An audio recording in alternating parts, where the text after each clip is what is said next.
Bengals sneak out a win 31-27. Jake Browning with the game clinching touchdown with just seconds remaining. After Joe Burrow goes out in the second quarter, he comes in and orchestrates a game winning drive there in the fourth quarter. I'm sweating personally. 15 plays, 92 yards, 3 minutes and 24 seconds off the clock on the final drive. Caps it off with his own number, sneaks it in from 1 yard out. Look, we got a lot to talk about, Andrew, but at the end of the day, the Bengals are 2-0, and that is going to be the main focus right now. And then we'll turn to Joe Burrow in just a little bit. But as Reed just said, 2 games that you probably shouldn't have won, didn't really play that well, but you find a way to pick up the W. Yeah, and I'll be honest, I had lost my sense of optimism once I saw Joe go down and then Browning with the interceptions, and it just felt like we've seen this play out so many times, and I cannot believe that they pulled this off. This is a massive win. First time getting to 2-0 in Zach Taylor's tenure, and man, it took everybody. They really, again, they got fortunate a couple times, but you go on a 93-yard touchdown drive at the end of the game for the win, like not a lot of luck plays into that. Yeah, absolutely. And, the Jaguars, they made their decisions, whether you agree with it or not. They pick off Jake Browning there late in the fourth, get the ball with just 5 minutes and 12 seconds left in the game. They decide instead of kicking a field goal or anything else to go for it. Brian Thomas drops a pass that probably was short for a first down anyway, but nonetheless gives the ball back to the Bengals. And I got to be honest with you. If you would have told me that we had the ball back with 3 minutes and 24 seconds left to try and win this game after we watched what happened in the first 2 quarters and even into the third with Jake Browning throwing 3 interceptions, Reed said it. His confidence was waning. My confidence was waning. My hands are sweaty over here, Andrew. But Oh yeah. the fact of the matter is that we saw Jake Browning, 2 years ago come in and maybe not be great, but play good enough to win football games. And here he is, drives 15 plays, 92 yards, 3 minutes and 24 seconds to give the Bengals the win in this one. There's a lot to talk about on it, but let's start it off with just a breakdown of how we got there and your final stat leaders. Again, kind of an ugly start to this one. The Jaguars draw first blood early in the first quarter, 9 plays, 69 yards, cap it off with the touchdown pass from Trevor Lawrence to Diami Brown for 9 yards, and the Jaguars take an early 7-0 lead.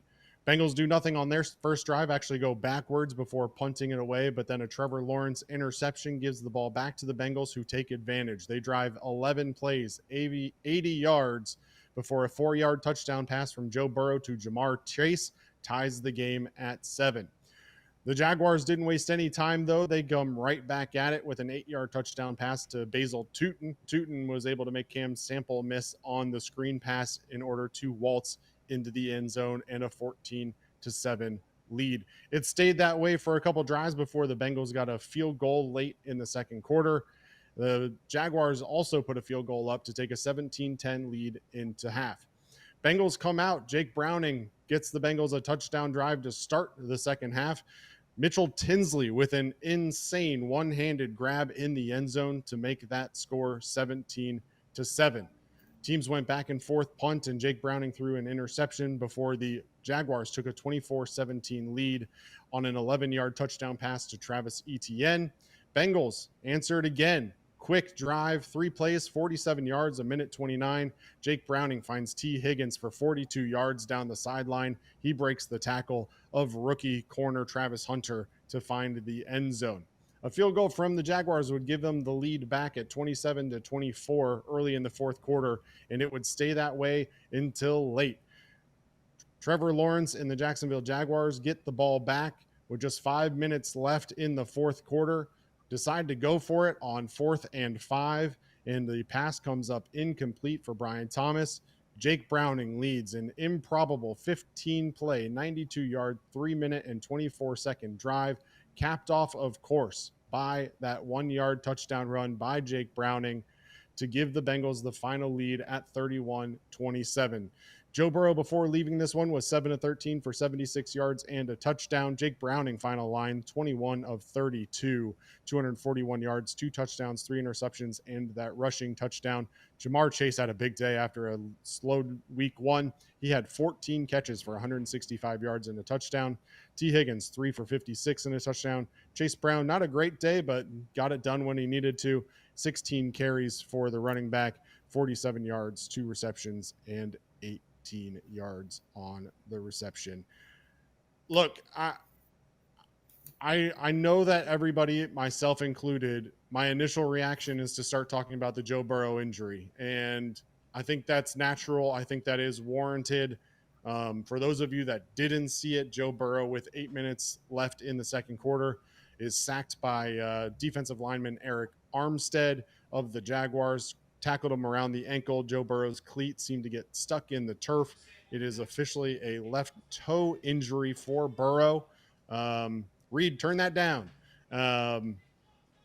He doesn't come back. He's ruled out. And Jake Browning ultimately leads the way and the comeback for the Bengals. I'll start with this. Based on what you saw from Jake Browning, if Joe Burrow's not able to go next week, Brett Rippon is the practice squad quarterback. What do you do at quarterback here if you're the Bengals if Joe Burrow isn't able to go? Jake Browning has been your starter in the past, knows the offense, but obviously this is a team that was put together to try and make a Super Bowl run, and the ownership and front office seemed to show that late in the game by some late signings that will prove potentially valuable. Is there a world where you explore what's out there if Joe's going to be out for several weeks, or do you rock with Jake Browning at this point? I think it definitely depends on how long Joe is going to be out. If Joe's going to be out for 8 weeks or more, which I am praying is not the case. I don't think that's necessarily the case, but if it is, then maybe that is something that you explore. You look at trade options or free agent options. I'm not even sure who's really out there free agent wise, so it'd probably have to be a trade. But for now, I mean, we obviously see Jake Browning has some imperfections in his game, but he's able to lead drives like that. And, if you can just, manage to get through the next few weeks and, maybe you scrap together 2 wins while Joe Burrow is out, keep you in the hunt until he's back, I think that you're going to be okay rocking with Jake Browning because and if this was a 1-1, if we were 1-1 sitting here talking about this, it would be a different story, right? But because you're 2-0 and you're going into this tough stretch of games, if you come out of this thing 3-3 by the time he's back, I still think that, you're probably just going to ride with Jake Browning. And again, if Burrow is potentially out for a while, then maybe you do look at some other options. But he's shown the ability to win games at times. So, he doesn't necessarily bring other people up and excel, but he's good enough to the point that I think that you can rock with him for a little while at least. Yeah, I don't know the answer. I'm just, you got to ask the question for sure. My guess is that based on the fact they rocked with Jake Browning 2 years ago when Joe went out with the wrist injury, that they'll probably rock with Jake Browning here as well. But as you mentioned, this is not an easy portion of the schedule coming up. Bengals go to Minnesota. We'll talk about our watch party at Smoke Justice for that game here coming up. But then they go to Denver for a Monday night matchup with the Broncos. Then they're home for the Detroit Lions before heading to Green Bay for a matchup with potentially one of the best teams in the NFL right now, the Green Bay Packers. And then you get the Steelers again at home. That's always a tough one. So this 5-game stretch is incredibly difficult. And for a backup QB to have to go against this Vikings defense, the Broncos defense, try to keep up with the Lions, the Packers defense with Micah Parsons, and the Steelers defense, that's a tall task for anybody, let alone a backup. But you absolutely want to make sure that Joe Burrow is completely healed before you risk bringing him back. Joe's going to want to play. If he can walk, he's going to want to play. There's no question about that. There were reports that he got an MRI during the game. I haven't seen reports of what the outcome of that MRI was, but there were reports that he was on a scooter, on one of those scooters where you prop your leg up to keep weight off of it. So I don't know the extent of the injury just yet. I don't want to speculate. There's plenty of speculation online at this point about what it is or isn't. I don't want to go down that road. What I do know is that Joe Burrow did not finish this game and that he was on a scooter back in the back afterwards. So we'll monitor that. We'll certainly cover it as soon as we have more information on Chatterbox Sports. Make sure you follow along on all the social media channels, and we'll give you an update as soon as we have it. But look, Jake Browning's not going to be perfect, and we know that. He almost gives me like Jameis Winston vibes, right? Where like he's gonna like make some plays and he's gonna throw some touchdowns, but he's also gonna throw the ball away. And unfortunately, that's gonna be reality for Jake Browning, I think, for the next couple of weeks if he does have to start. I guess the question becomes, how important does Chase Brown become if Jake Browning does in fact have to start the next game or beyond?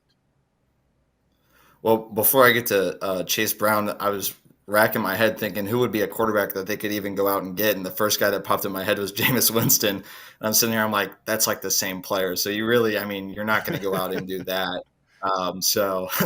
But yeah, Chase Brown, obviously he struggled a little bit today, but when he gets some space, he's really dangerous. And I'd like to see them get him involved in the pass game a little bit more. I wouldn't be surprised to see some more outside runs or screens or something like that to try to get him in some open space because he's dangerous out there.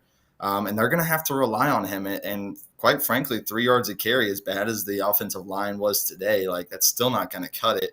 And, that's a team effort. That's just not on him. But at the same time, when you look at yards per carry, it does ultimately fall back on him.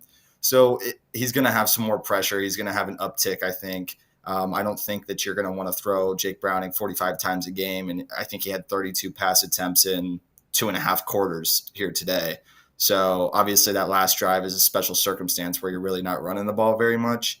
But you also just need to have a much better run game all the way around. And, I was happy with the return game as well with our 2 running backs back there. So maybe seeing P. Ryan or Taj Brooks get in there for a couple more touches a game to change up the pace. That might be an option as well, but you're definitely going to have to tap into the run game. Yeah, Chase Brown today, 16 carries, 47 yards, good for 2.9 per pop. As you mentioned, a lot of those carries came late in the game when they were trying to just ice clock as they were down deep in the Jaguars territory, and he just ran for one kind of up the middle a couple times. But nonetheless, definitely going to be an interesting week in terms of following how the offense is going to progress and whether or not Joe Burrow is able to go in the next week. I do think that I agree with you ultimately that Chase Brown, get him into space, try and get him out on the edge, some screen passes, see what you can work out. Chase Browning, up until that last QB sneak, obviously the only running back to get a touch out of the backfield today. So clearly they're relying on him. He's going to be the workhorse of this offense for as long as Jake Browning is the quarterback. I just hope that Jake Browning can be careful with the ball and not turn the ball over. That seems like it's going to be the big key for him moving forward. Look, Andrew, I don't want to sit here and pick apart the entire defense because there was a lot that could be left wanting after this one. We talked about it coming into this one that the Jaguars rushing game is dangerous. They go 27 carries, 139 yards, 5.1 per pop. Travis Etienne, 14 for 71. And then just outside of that, just some of the short passes that they got. Travis Etienne, 2 catches for 36 yards and a touchdown. Basil Tuden, 2 catches, 32 yards and a touchdown. That touchdown was a screen pass that he just made a man miss and was able to find the end zone. Etienne with a long reception as well. Ultimately, this defense, you watch them and early on it was rough. It looks like the Jaguars are really just running through a sieve. It tightened up a little bit, but again, they were kind of handed some turnovers that really made this game closer than it should have been and allowed the Bengals to come back and pick up the victory. Yeah, and I think when you think about the defense, like you just need to have your defensive line have more production, not just in the passing game, but in the run game as well. Last week, I thought they did a pretty good job because we know the secondary is pretty weak. And so when you play a good rushing team and you kind of go all in to stop the run, you really have to be able to make those stops. And obviously Stewart goes out late in the game, and it's not like they were horrible in the run game. Like, they didn't give up huge running plays, but it just seems like the Jaguars had such sustainable drives because they got into those third and short situations. And then we know that our guys can't really cover that well. And so what's going to happen? They're just going to get it out in space, and then, a 5-yard completion is enough for the first down. So they put the secondary in a tough spot a few times. They weren't getting pressure. And I think that ultimately is why they let up so many yards like they did today. And on the flip side, like we talked about it at halftime, the turnovers are good. And if you can continue to create turnovers, then you're going to be able to win games that way. But those turnovers have to start coming from the plays that you're making rather than the mistakes from the offense. Yeah, they made some plays for sure, some big tackles and big moments. It does feel to me that they step up when it's needed the most. Again, I would much rather them be able to shut it down when they need it versus, not ever having it. But, you look at the second half, and, they're able to hold the Jaguars in the second half to just 10 points. And again, that touchdown that they got was off of an interception with a short yard or a short field. So I think they did their job. At the end of the day, in the fourth quarter, they held the Jaguars to a field goal, a punt, and a turnover on downs. And so they got the job done. Am I thrilled with what I'm seeing? No. Do I have hope that maybe they can be better than they were last year? Because remember, we're not asking this defense to be all world. We're not asking them to be the best defense in the NFL. I'm not even asking them to be top half. Realistically, if we can be in that 20 range, this is a team that if Joe Burrow is healthy, again, we'll have to figure out what happened and what that injury looks like for the next couple of weeks. But this is a team that can be dangerous in the playoffs if this defense is just good enough. Yeah, and like you said, there's some good things still happening. I even think you have a really young team. So as the season goes on, that you're just hoping that they start to improve. It's the first year in the system. It's their second time, seeing a different team, or I guess in the regular season they had the preseason and whatnot. But I have faith in the defensive coordinator, Al Golden, to make the proper adjustments. And I think that there's still some upside for this defense. But what I'm seeing right now is not it's not positive overall. So yeah, they just need to start. I don't know. There's a lot of things that I think that they could do differently or do better. And I really do think it starts with that D line up front. If they can just create more pressure, if Hendrickson can really get going, he had kind of a quiet game today, and I'm not sure if you have it up, but I'm not sure if Lawrence was even sacked in this game. So if you can start to create more pressure, it just makes everything easier all the way around.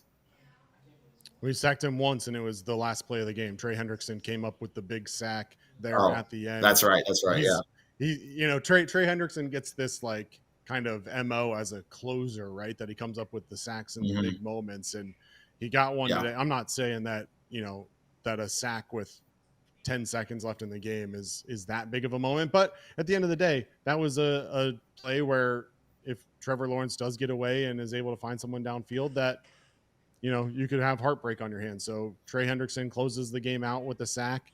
Got close several times, forced the turnover earlier in the game with the pressure on Trevor Lawrence. I'm not sure if PFF officially has scores out yet, but Trey Hendrickson, 5 pressures that he was credited with so far in this one, according to PFF. A 75.7 pass rush grade for the defensive end there. 5 total pressures, 1 sack, 1 hit, 3 hurries.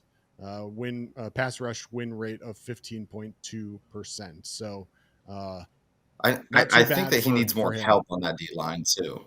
He needs. If you look at the great pass rushers in the game, like T.J. Watt, think about that entire unit. I mean, that whole unit, especially with their linebackers too.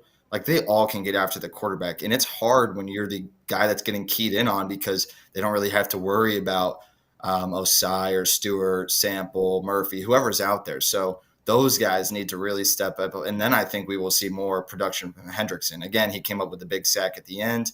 And he had the pressure. So like he comes up with these big plays at times, but then you won't see him for, 85% of the game.